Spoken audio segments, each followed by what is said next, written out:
এই ভিডিওটা যখন আমি করছি, দক্ষিণ আফ্রিকা জিম্বাবুয়ে ম্যাচ শেষ হওয়ার পর ভারত ওয়েস্ট ইন্ডিজ ম্যাচ শুরু হওয়ার ২০ মিনিট আগে। তখন ভারত জানে যে টি-20 বিশ্বকাপের সেমিফাইনাল তারা কত তারিখে খেলবে? ৫ই মার্চ। ভারত জানে যে কোন ভেন্যুতে খেলবে, মুম্বাইয়ের ওয়াংখেড়ে স্টেডিয়াম। ভারত জানে যে কোন প্রতিপক্ষের বিপক্ষে খেলবে, ইংল্যান্ডের বিপক্ষে। শুধু একটা প্রশ্নের উত্তর জানা নেই, সেমিফাইনালে কি ভারত আদৌ খেলবে?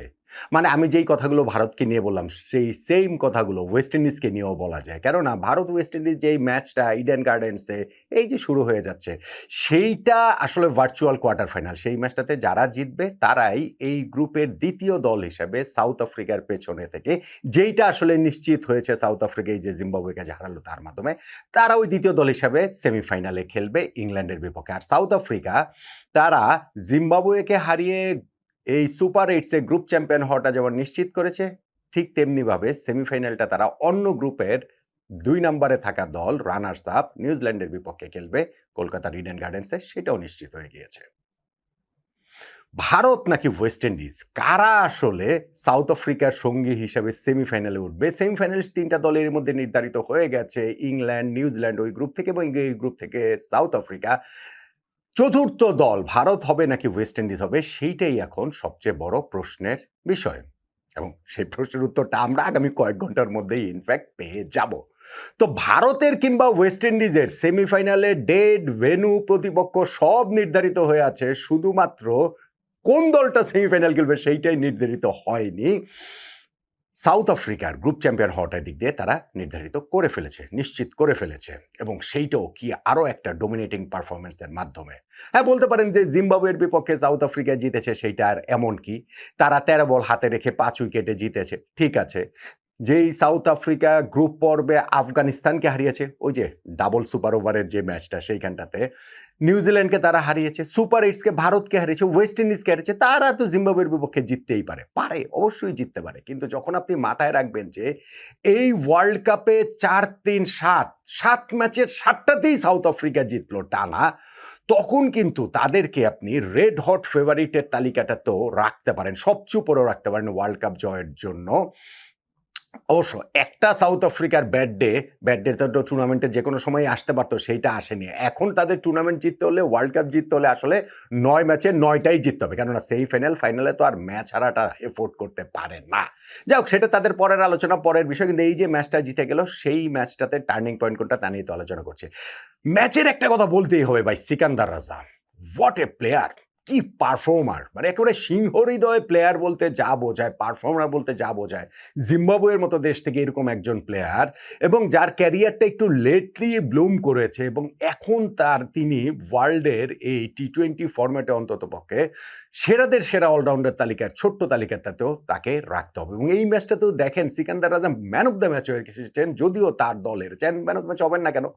জিম্বাবুয়ে আগে ব্যাটিং করে ১৫৩ রান করেছে, সেইখানটাতে সিকান্দার রাজা তিনি ৪৩ বলে ৭৩ রানের একটা ইনিংস খেলেছেন। আবার সাউথ আফ্রিকাকে যে একটু ট্রাবলের মধ্যে জিম্বাবুয়ে ফেলতে পেরেছিল, তাদের ৫টা উইকেট তুলেছে, তার মধ্যে সিকান্দার রাজা ৩টা উইকেট তুলে নিয়েছেন, ৪ ওভার বোলিং করে ২৯ রানে ৩ উইকেট। সো ম্যাচ শেষে তিনি যতই বলেন না কেন যে না, এই প্লেয়ার অফ দ্য ম্যাচ হওয়াটা তাকে একটু চমকে দিয়েছে, বা তিনি এই সময় এই মুহূর্তে পরাজিত দলে থেকে প্লেয়ার অফ দ্য ম্যাচ হয়েছেন, সেটা বলছিলেন। কিন্তু ভাই, পারফর্মার যদি বিবেচনা করেন, তাহলে এরকম পারফর্মার আমি শুনছিলাম যে টি-20 ওয়ার্ল্ড কাপের হিস্ট্রিতেই 70+ রান করা এবং ৩ উইকেট নেয় একই ম্যাচে, এইটা মাত্র দ্বিতীয় প্লেয়ার হিসেবে সিকান্দার রাজা আজকে সেই জিনিসটা করে দেখালেন। ফলে সিকান্দার রাজার স্কোয়াডটা পেরিয়েই সাউথ আফ্রিকা ম্যাচটা জিতেছে, অমনটা বললেও কি খুব বেশি বাড়াবাড়ি করা হবে?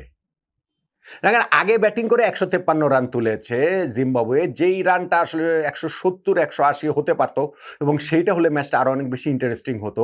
সেইটা হয়নি, কারণ সিকান্দার রাজা অন্য প্রান্ত থেকে কোনো সাপোর্ট পাননি। ১৫৩-এর মধ্যে তিনি নিজেই ৭৩ রানের একটা ইনিংস খেলেছেন, ৪৩ বলে ৭৩ রান ইনিংস, তার মানে ১৭০ স্ট্রাইক রেটে প্রায় তিনি হচ্ছে গিয়ে তার ইনিংসে ৪টা ছক্কা মেরেছেন, ৮টা ৪ মেরেছেন। তবে সিকান্দার রাজা যেই সময়টাতে আউট হয়েছেন ইনিংসের ১৬-১৭ নম্বর ওভারে, তখন আরও ৩.৫ ওভার খেলা বাকি ছিল, ওইটা কিন্তু খুব গুরুত্বপূর্ণ। মাপাখার বলটাতে একটা বলে তিনি ছক্কা মারলেন, পরের বলটা একটু কাটারের মতো ছিল, সেইটাতে তার লিডিং এজ হয়ে তিনি ক্যাচ তুলে দিয়ে আউট হয়ে গেলেন। ওই যে আরও ৩.৫ ওভার বাকি থাকতে সিকান্দার রাজা আউট হয়ে গেলেন, তিনি ৭৩ রান করা সত্ত্বেও ওই জায়গাটাতে জিম্বাবুয়ে কিছুটা পিছিয়ে গেছে অবশ্যই বলতে হবে, এবং সেইটা পুষিয়ে দেওয়ার চেষ্টা সিকান্দার রাজা বল হাতেও তো করেছিলেন। নতুন বল হাতে তুলে নিলেন, প্রথম ওভারটাতেই কুইন্টন ডিকককে আউট করে দিলেন, কিপারের ক্যাচ বাড়ালেন।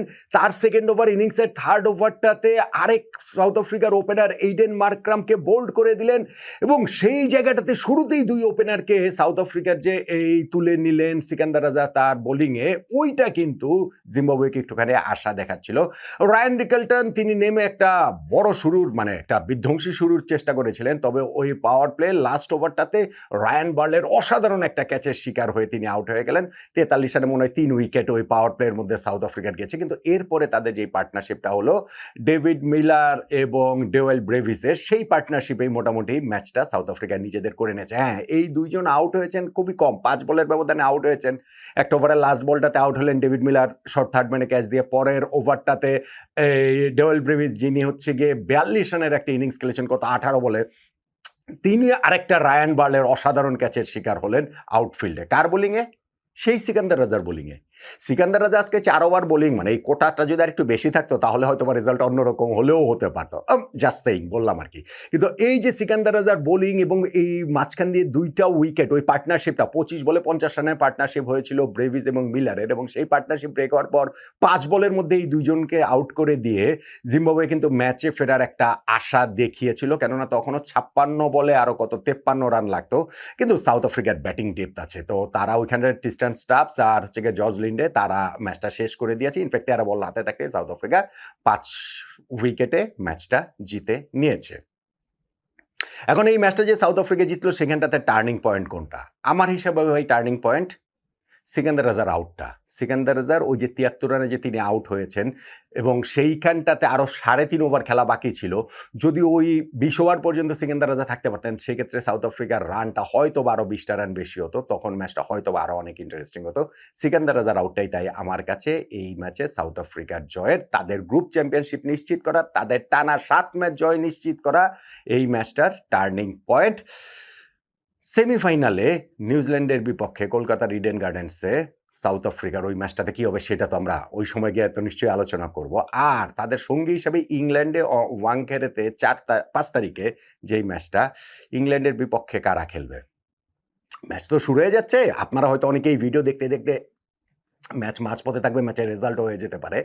কিন্তু আমার কাছে মনে হয় যে ইন্ডিয়া যে অপরচুনিটিটা পেয়েছে, তারা যেই বিপদে পড়েছিল তারপরে যে অপরচুনিটিটা এখন পেয়েছে ওয়েস্ট ইন্ডিজকে হারাতে পারলেই সেমিফাইনাল, আমার কাছে ইন্ডিয়াই সেমিফাইনালে যাওয়ার জন্য। ইংল্যান্ডের বিপক্ষে মুম্বাইয়ের ওয়াংখেড়ে 5ই মার্চের সেমিফাইনালে ইন্ডিয়াই ফেভারিট, ওয়েস্ট ইন্ডিজ না। দেখা যাক ওই ম্যাচটাতে কী হয়।